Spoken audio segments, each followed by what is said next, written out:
naman tayo ngayong Batman Last Night on Earth. Kasama rin to sa mga previous na kinolect ko dati pa.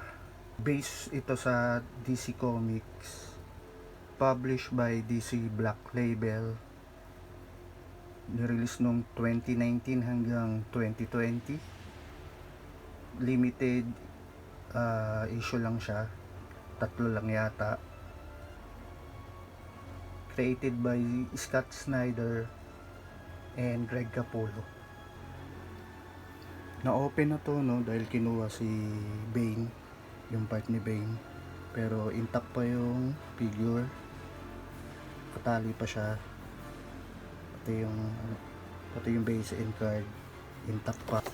Nakuha ko nga pala tong Batman na to sa isang bidding. Ako yung nanalo sa bidding for worth 500 something yata.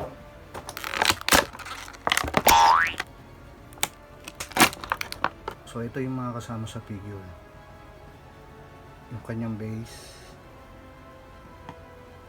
card of course, which is maganda. Ganda ng art na to. Art card, collectible card. Post nyo na lang kung gusto nyo basahin.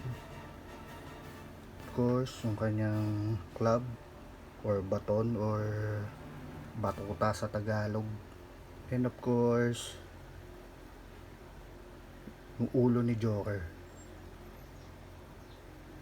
which is sobrang ganda ng pagkakagawa rito, yung pagkaka-sculpt. So ito na si Batman Last Night on Earth. So tignan natin siya. Of course, yung kanyang health sculpt, no, maganda rin.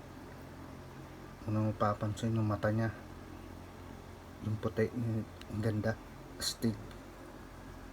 Yung kanyang helmet parang strap, no?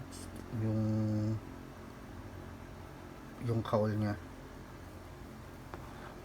ganda rin yung bibig, pero yung kulay niya parang weird, no, yung kulay. Hindi ko alam, parang nawiwirdohan ako. Parang siyang maputla na parang tint na, pero maganda yung pagkaka-sculpt ng bibig. Tapos para siyang may yung cowl niya, yung helmet, parang may battle damage, no, na parang may mga gas.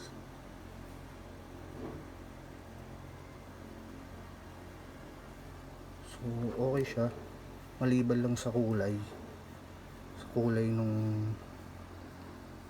nung face niya.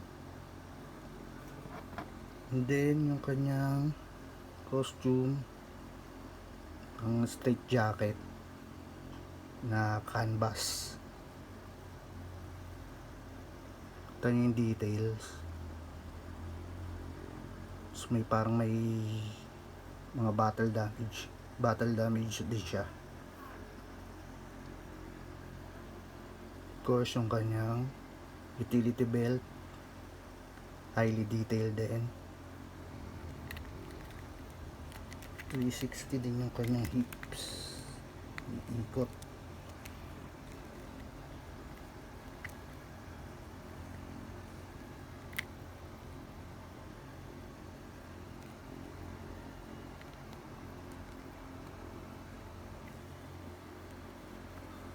Kanyang shoulder, ball joint, 360. Kanyang elbow, double joint.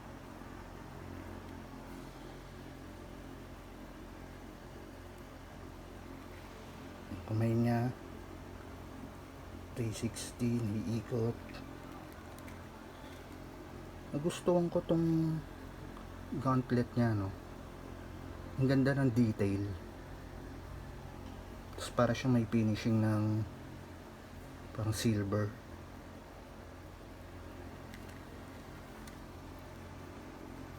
Tapos yung kanyang legs, may parang design na parang marumi, pero kasama siya sa design.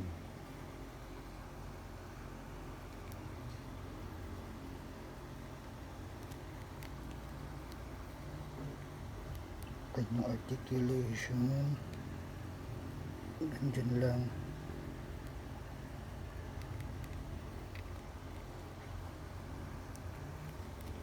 Tapos yung kanyang knee, double joint din siya. Yung kanyang boots, highly detailed din. Ganda. Kita mo yung sintas. Kanyang ankle nga pala, ball joint din. Ikot siya 360. At to articulation.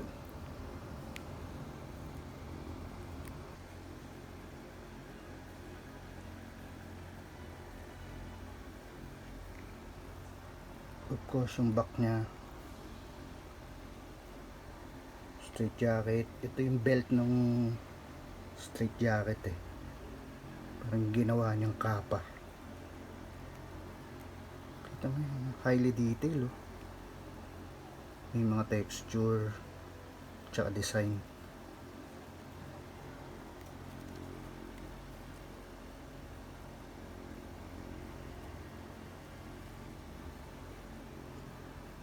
Ito pala no, may lagayan siya ng baton dito sa gilid.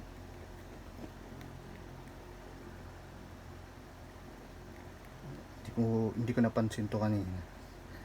Sorry. So, yan siya. That's it for our Batman Last Night on Earth.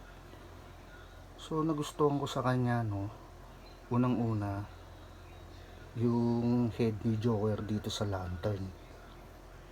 Highly detailed siya. Ang ganda nung pagkaka-mold sa kanya. Yung kulay, yung buhok, yung lips, astig. Pangalawa yung art card, yung trading card, ang ganda rin.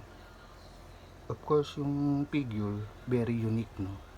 At saka yung story niya sa comics, parang post-apocalyptic yung story nito.